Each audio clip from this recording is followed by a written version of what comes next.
Thank you for not only inviting me personally, but members of our caucus and ministers. And for what I hear, the convention is going very, very well. And I just want to tell you, I got into Calgary this morning. First thing I did is get a haircut. And I can, my neck is good, given all of the, some of the things that give you a pain in the neck. But we're working through a lot of these issues, and once again, because we have such a good working relationship with our municipalities.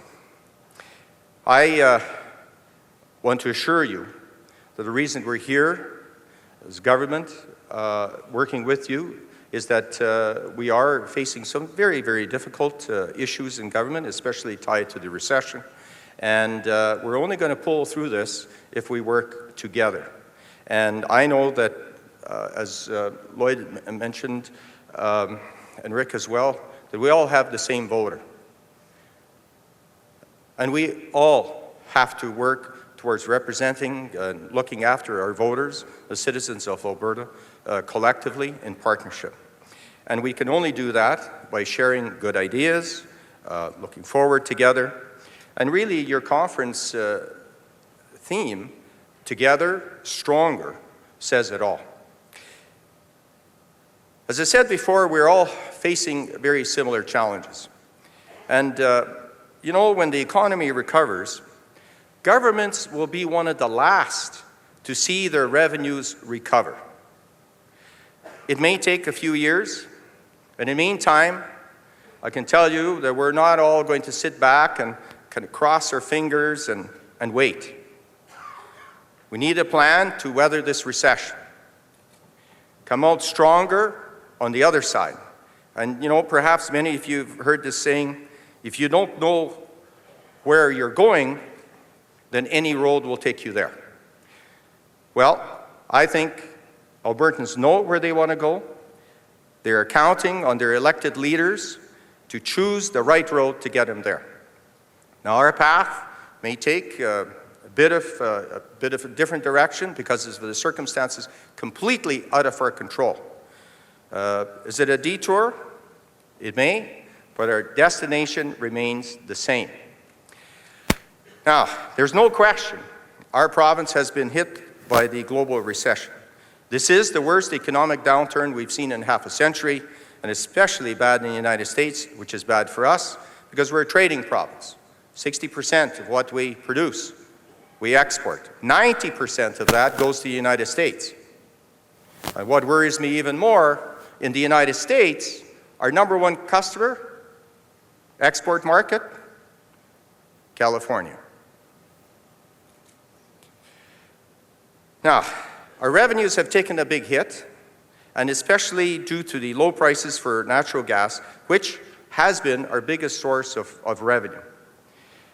However, our focus on delivering the services that Albertans need, healthcare, education, we're going to do this, we'll continue to do this, because as I said earlier, we are prepared for this downturn. I also want to reassure you that we are not going to take the same path we did many years ago during the last recession. Massive cutbacks, downsizing, a total pullback on infrastructure, and billions in unsupported debt. We're not taking that road. We're in a much stronger position this time.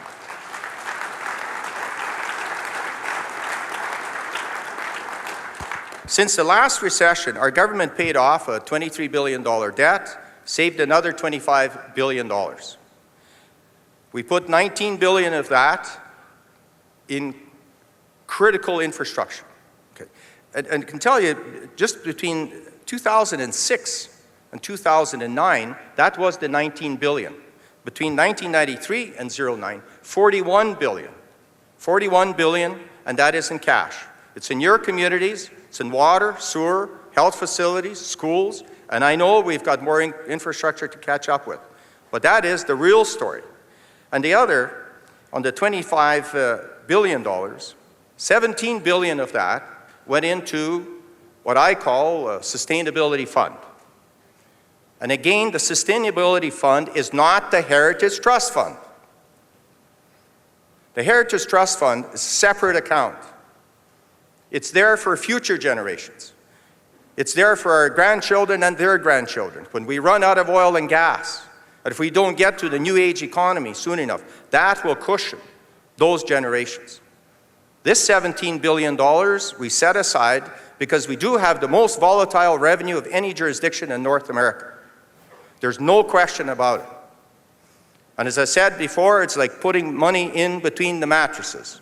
Those of you, remember our grandparents, that's where they kept it. New mattress from Simpson Sears, you peel it, oh, Dad put the money there already. Because we've done that, we now have options. We now have options that no jurisdiction in North America has.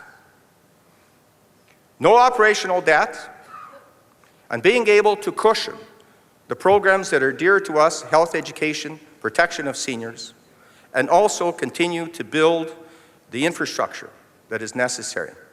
And the other thing is, on the provincial level, said very clearly, during the recession and after, no tax increases or no new taxes from us. We're not going to implement new taxes at a time during a recession. But I just met with the Deputy Prime Minister of Ireland. Remember, they were the Irish Tiger a few years ago.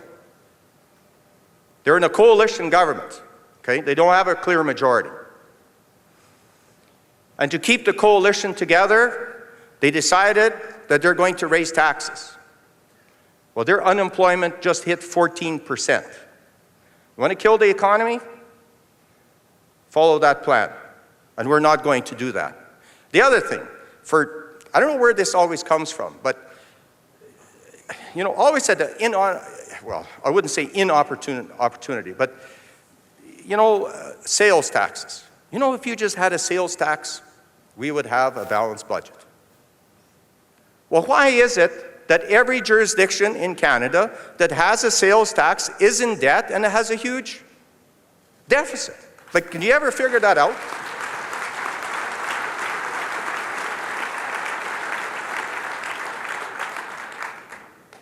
So we're not going there. And the other we're not going to, again, we gave it's actually close to a $700 million tax break to all Albertans.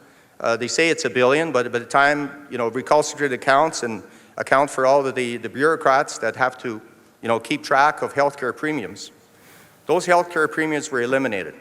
It's about $700 million roughly net. And to those individuals whose healthcare premiums were paid by the employer, that's fine.